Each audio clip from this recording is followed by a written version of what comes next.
Crítico do revisionismo do PCP, lidera em 1970 o processo de fundação do PCTP-MRPP. Em 28 de maio de 1975, é preso em Caxias, juntamente com mais 423 membros do partido, que entram em greve de fome. Nasce o mito e a célebre frase libertação imediata para o camarada Arnaldo Matos, o grande educador da classe operária. Em 1982, abandona o MRPP, deixará, na sua opinião, de valer a pena porque a contra-revolução tinha ganho. Atualmente é advogado. Dr. Arnaldo Matos, muito obrigado por estar aqui connosco. Eu tenho que agradecer ao Dr. Jacinto a amabilidade de me convidar para inaugurar estas sessões, às quais já falta aí uma que ninguém sabe, mas na verdade houve uma que eu não consegui comparecer a tempo.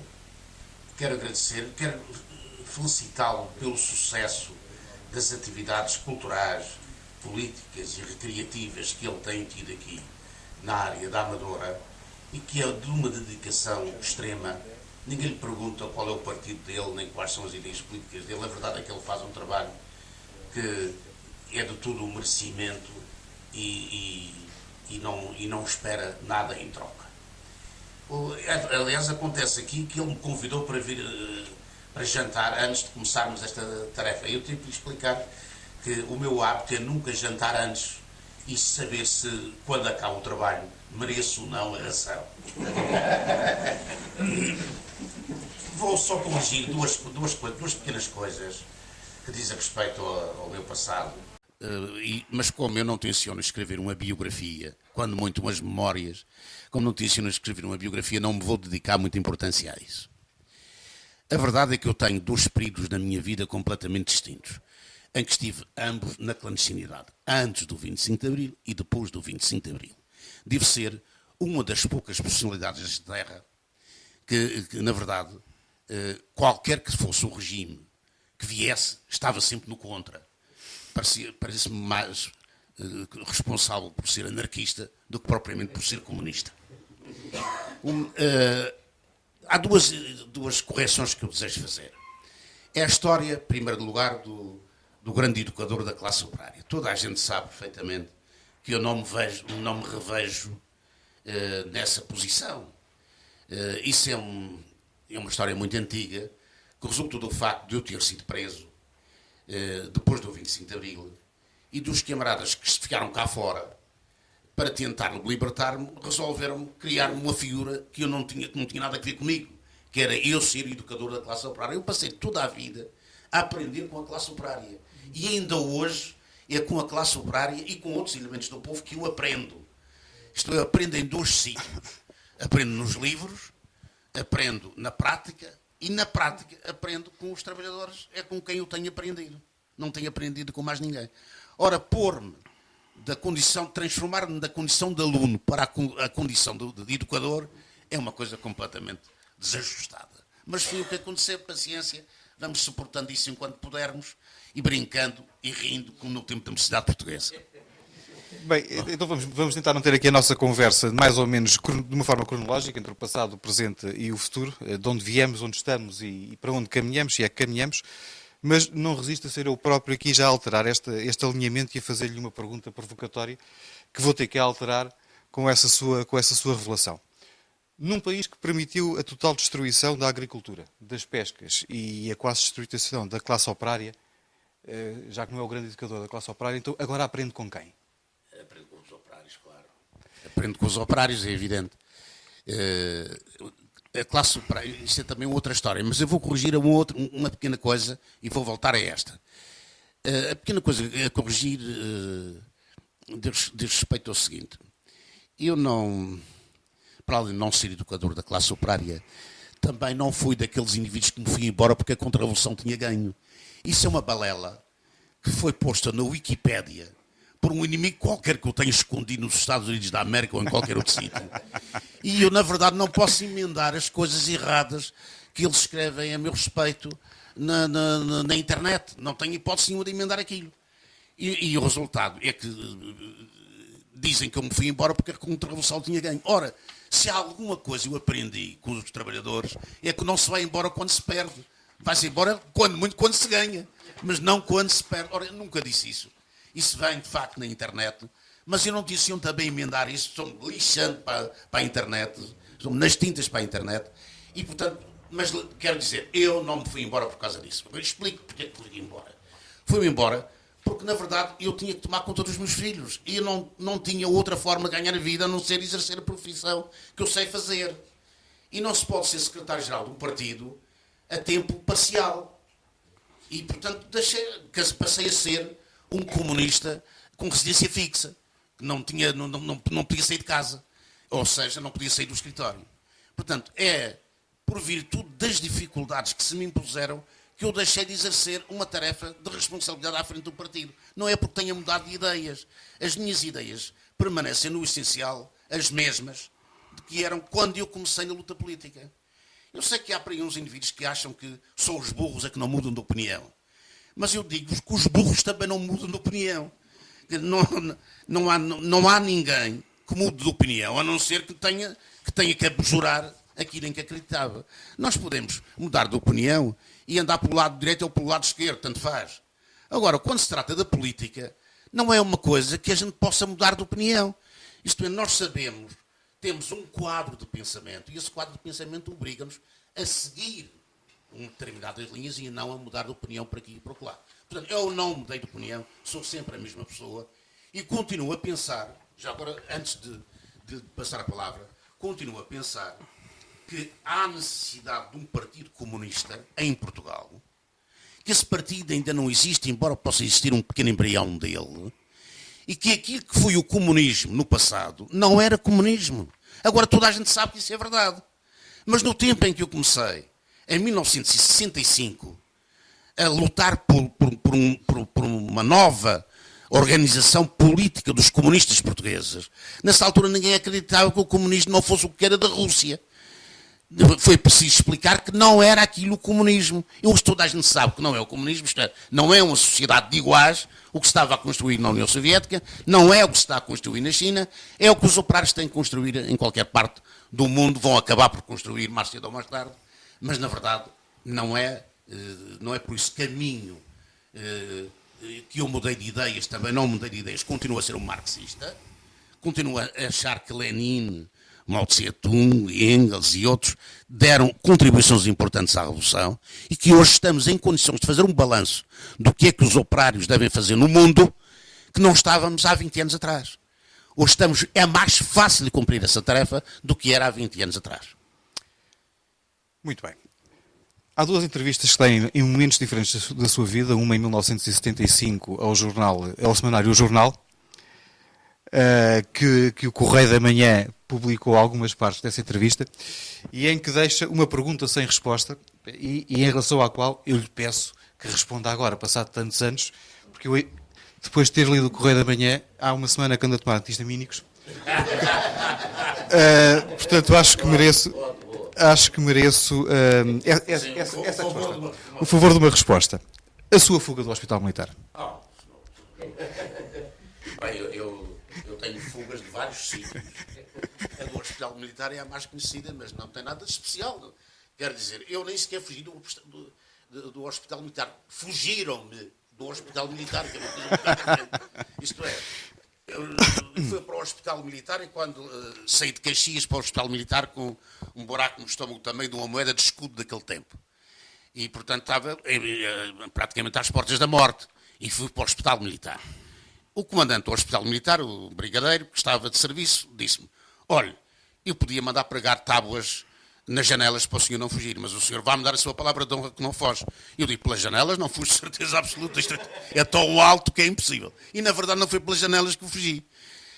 Fugi como? A polícia militar que me estava a aguardar, um belo dia meteu-me dentro do jipe e levou-me onde eu precisava de ir. E acabou a prisão. Foi assim que as coisas passaram. Isto é, eles libertaram-me, não fui eu que me fugi. Não precisei de fugir, libertaram-me. Isto é, foi a polícia militar que me guardava, que me pegou ao colo porque eu mal podia andar, meteu-me dentro de um jipe da polícia militar, perguntou-me onde é que eu queria que eu levasse e eu disse-lhe qual era o lugar onde me deviam deixar. E deixaram-me aí. No dia seguinte já estava a fazer um comício no Campo Pequeno e os outros camaradas todos, 420 e tal, foram libertados 2 dias depois. Mas isto foi o que se passou. Muito bem. A segunda questão tem a ver com uma entrevista que deu já mais recentemente, há 10 anos atrás, ao Diário de Notícias, em que diz a história do golpe de Estado da madrugada de 25 de Abril, bem como das figuras e elites que nele participaram, ainda está por fazer. Quando é que fazemos essa história? Bom, a história do 25 de Abril é assim. A pequena burguesia militar, isto é, os oficiais, de capitães, tenentes e alferes do quadro, desencadearam um golpe de Estado cujo objetivo não era alterar o regime que existia em Portugal, mas era apenas criar condições especiais para os oficiais do quadro poderem fazer a sua carreira militar diferente daquela que o Estado queria dar também aos oficiais milicianos. Isto é, foi um problema corporativo. Os oficiais do quadro contra os oficiais milicianos, os oficiais do quadro que achavam que deviam ter privilégios em relação aos oficiais milicianos. Foi isto que aconteceu. Quando esta gente saiu para a rua, tomou todo o cuidado de não fazer nada no 1º de maio. Escolheram uma data, que foi a do 25 de Abril, para além da data das Caldas, que ficou pelo caminho, porque tinham medo do 1º de maio. O 1º de maio era uma jornada que competia exclusivamente ao MRPP. Claro que está alguma pessoa aqui do PCP aqui dentro, que eu vejo com bom agrado, devo já dizer que os homens e mulheres do Partido Comunista dos Trabalhadores, do Partido Comunista Português, sempre celebraram o 1º de maio e sempre o fizeram na clandestinidade. Mas o nosso 1º de maio era diferente do deles. Era um 1º de maio de combate. Isto é, nós, clandestinos, descíamos ao Rocio, armados de barras de ferro, e ajustávamos contas com a polícia que encontrávamos. A polícia que encontrávamos era geralmente pitos. E era assim que nós celebrávamos o 1º de maio. O 1º de maio de luta. Não tínhamos medo. Íamos para a cabeça.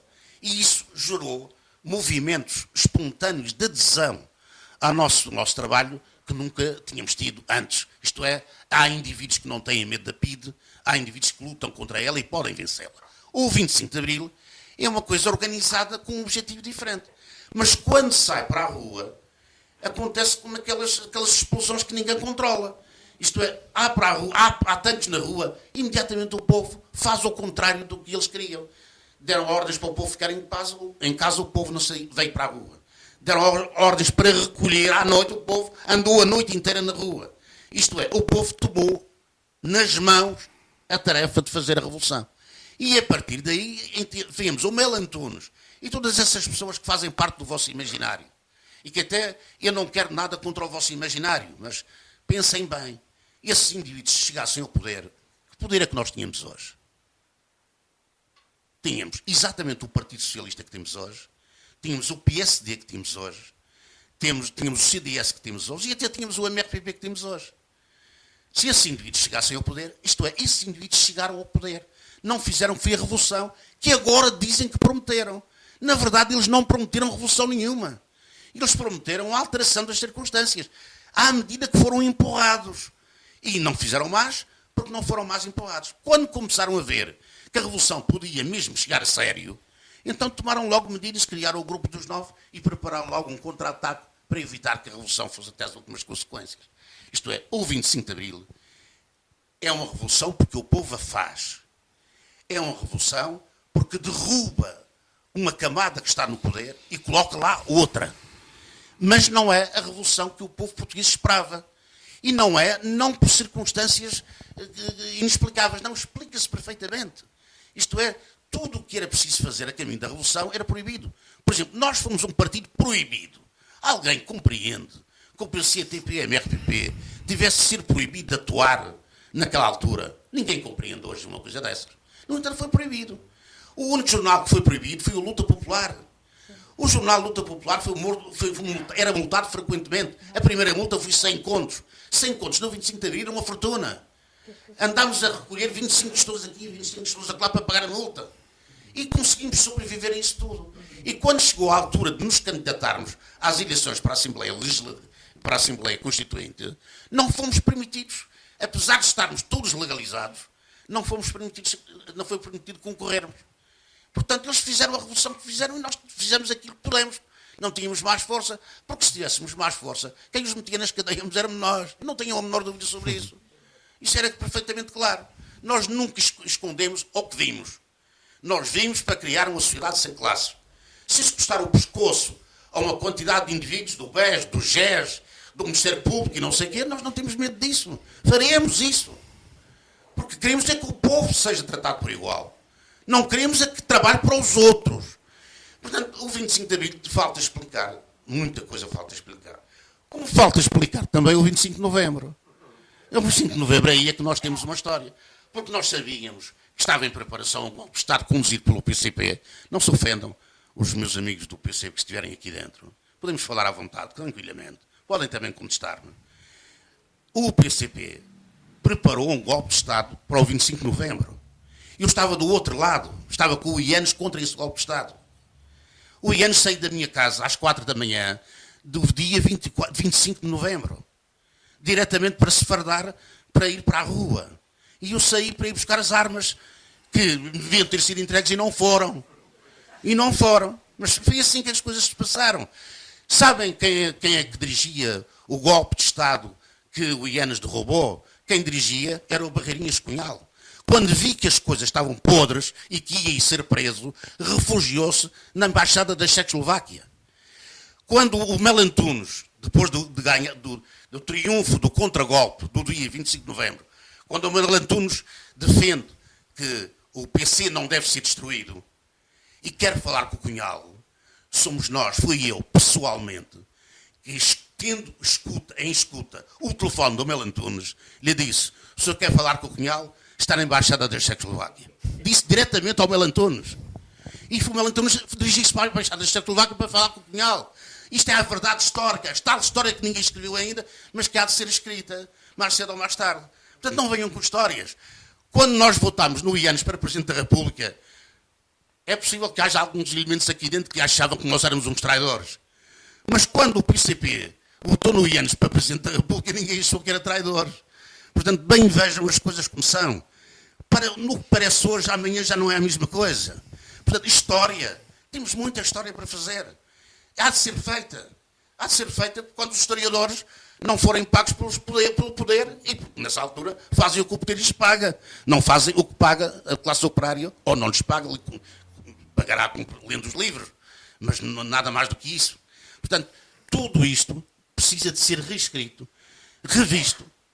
E só assim se pode chegar a alguma circunstância, enfim, algo que permita compreender o sentido futuro da nossa luta e nos dar ânimo para lutarmos por esse futuro. Porque nós não estamos derrotados. Essa história de que estamos derrotados, não. Nós estamos a viver uma situação muito difícil. Em todo o caso, estas histórias não foram escritas, mas hão de ser escritas.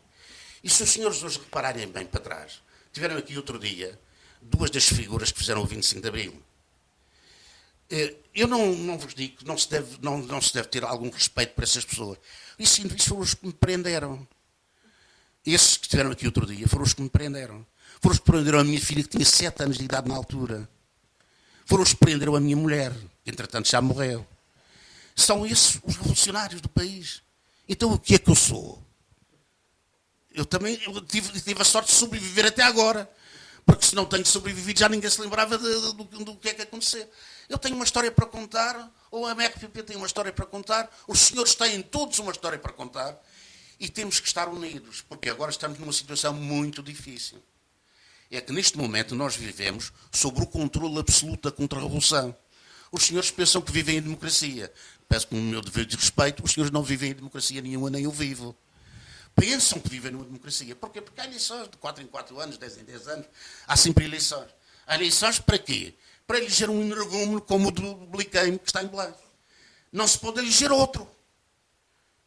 Pode ser talvez um bocadinho à esquerda, até quando muito o nosso amigo Cenoura. Não podemos passar do Cenoura para a esquerda.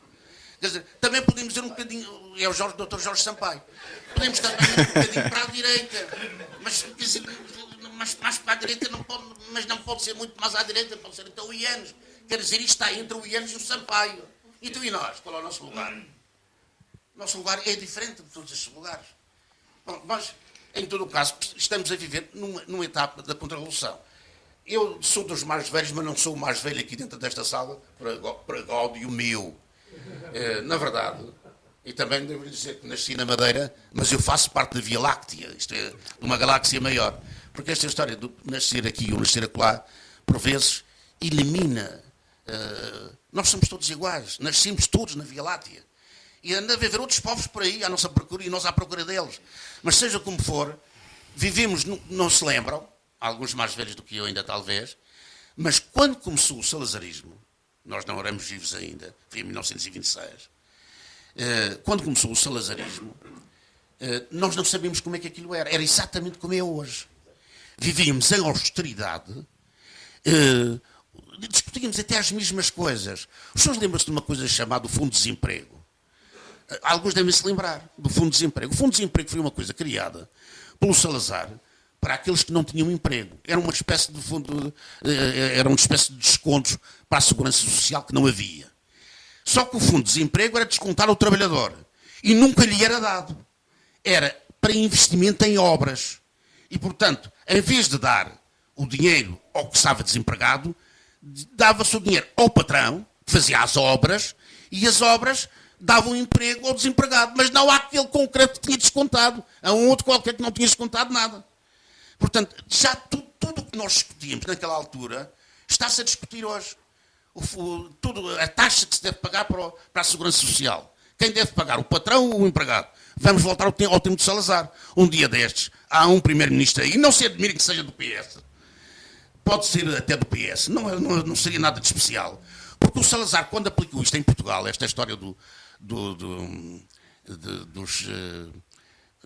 Fundo de Desemprego, seguiu um socialista italiano chamado Sorel, que já ninguém se lembra, que evidentemente só eu é que leio esses livros velhos, apesar de dizer que eu é que sou o grande educador, mas não sou eu aprendo nesses livros velhos. Um indivíduo chamado Sorel, que é que tinha inventado esse tipo, socialista, tinha inventado esse tipo de Fundo de Desemprego. E o Fundo de Desemprego com que a gente chegou a Marcelo Caetano era esse Fundo de Desemprego. Tirava-se a cada trabalhador uma parte do que ele ganhava, depositava-se num fundo e depois, quando o desemprego aumentava, fazia-se uma estrada, aquele dinheiro do Fundo de Desemprego ia para a estrada e naturalmente ia empregar alguém ali nos arredores do sítio onde se fazia a obra, ia empregar alguém. Era assim que se fazia. E é o que eles querem fazer ainda hoje. Hoje querem também fazer isso. Isto é, nós vivemos numa situação que é, para todos os efeitos, idêntica àquela que existia no começo do salazarismo, em 1928. E se nós não aprendermos com o que já passámos e não compreendermos o que é que temos que fazer agora, posso-vos garantir que isto ainda vai ficar pior que no tempo de Salazar. Não tenho a menor dúvida. Agora, nós temos força, temos mais inteligência, porque já passámos por muitas coisas destas, e temos força. E a força está na nossa unidade.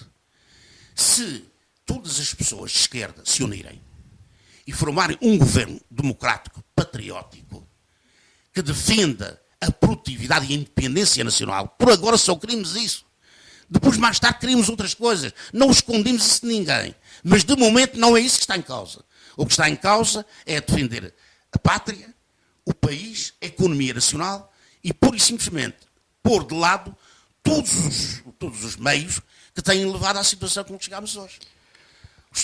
Naquele tempo não havia troika. No tempo em que o Salazar chegou não havia troika. Bom, mas as ideias eram as mesmas. A austeridade, o corte nos salários, o corte nos funcionários públicos, o aumento dos impostos, tudo isso foi o que se seguiu naquela altura. Hoje temos que fazer outra coisa, temos que ver o que é que queremos. E o que queremos é uma coisa muito complicada, porque, vamos lá ver, temos hoje experiências vastas. Vocês viram o que se passou na Grécia. Um partido que não existia, praticamente não existia, acabou por vencer as eleições na Grécia. E acabou por vencer as eleições na Grécia porque disse aos gregos: nós, austeridade, jamais. Não há mais austeridade. Acabou. Cortes nos salários, acabou. E depois, claro, o povo grego não lhe perguntou: e como é que vocês vão fazer isso? E eles não disseram como é que iam, porque da última vez que tinham estado perto do poder, andaram lá com as ideias de sair do euro ou não sei o quê, e não ganharam as eleições por causa disso. Porque podiam sair do euro. O povo grego não quer sair do euro. Vocês vejam bem O veneno de tudo isto é o euro. E nenhum de nós quer sair do euro. Eu quero, mas quantos estão aqui dentro que querem sair do euro? Quantos estão aqui dentro? Mesmo de alguns simpatizantes de amigos do MRPP que eu estou aqui a vê-los, quantos é que querem sair do euro? Muito poucos. O euro é uma moeda tão forte, dá-nos uma tal pujança, que o facto de levarmos um euro e ter o fundo de algebeira rota não faz diferença nenhuma para nós. A gente mete o euro lá dentro e pensa que tem lá um euro. Não tem lá um euro. O que tem é uma forma de nos oprimir, de nos explorar. O euro é uma moeda tão forte que os senhores já não plantam em casa nem sequer salsa.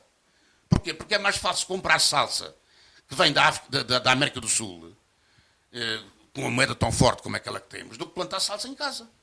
Salsa em casa sai mais caro do que comprar com o euro que nós temos. Um molho de salsa custa dos cêntimos. Para quê? Cavar em casa para plantar num canteiro de salsa. Não vale a pena. Em contrapartida, quando a gente quer comprar qualquer coisa lá fora, bem, evidentemente o nosso euro é capaz de comprar tudo e mais alguma coisa. Por exemplo, a gente não planta também alhos. Os alhos vêm da China. Os alhos dão a volta ao mundo. Fazem meia volta ao mundo para vir para Portugal. Vêm num contentor com 20 pés de comprimento por 8 de largura e 8 de altura. Vêm a bordo de um navio que leva 18 mil contentores. E cada contentor paga 900 escudos para vir da China a Portugal. Ora, já viram coisa mais barata do que isto? Não vale a pena fazer nada. É por isso que nós estamos na miséria. É porque nós não produzimos nada. Os senhores vieram para aqui, para a Reboleira. Alguns devem ter tido a sorte de passar no centro nevrálgico operário da Reboleira. Está às moscas. Crescer vai ter no telhado. Crescer vem toda a parte. Está abandonado. Isto é, a classe operária acabou em Lisboa. Praticamente não há classe operária. Ora, não havendo classe operária, não há produção de valores. Não havendo produção de valores, nós não temos nada.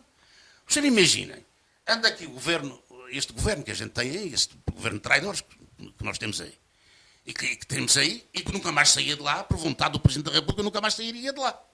Este governo de traidores que nós temos é um governo bastante patusco.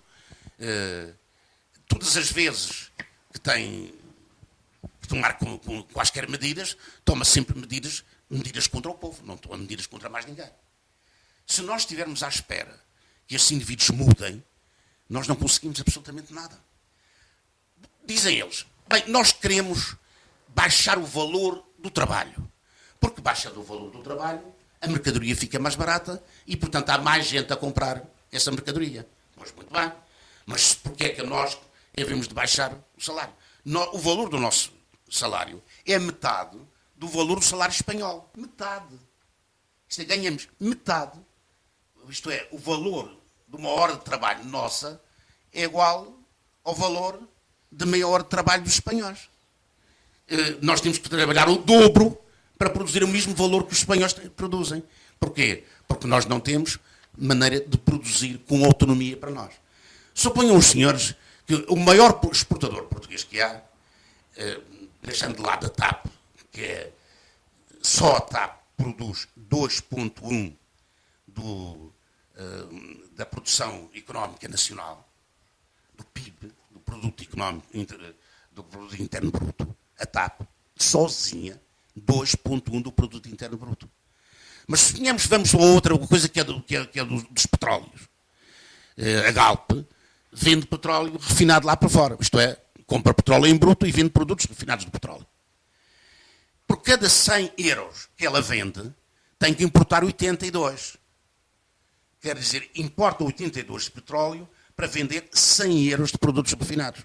Isto é, nós, à medida que vamos aumentando a exportação, vamos aumentando a importação.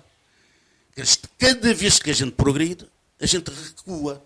Por exemplo, em média, por cada 10 euros que nós exportamos, temos que importar 7 euros. 3 euros é o que se acrescenta de valor àquilo que nós compramos aos outros. Portanto, nós não temos produção industrial. Porque a produção industrial desapareceu em Portugal. Desapareceu por que razão? Por dois tipos de razões. Primeiro, porque a burguesia tomou um susto do caneco quando verificou que os operários iam tomando poder. E a primeira coisa que fez foi acabar com tudo o que era indústrias. Na área de Lisboa não há hoje indústrias.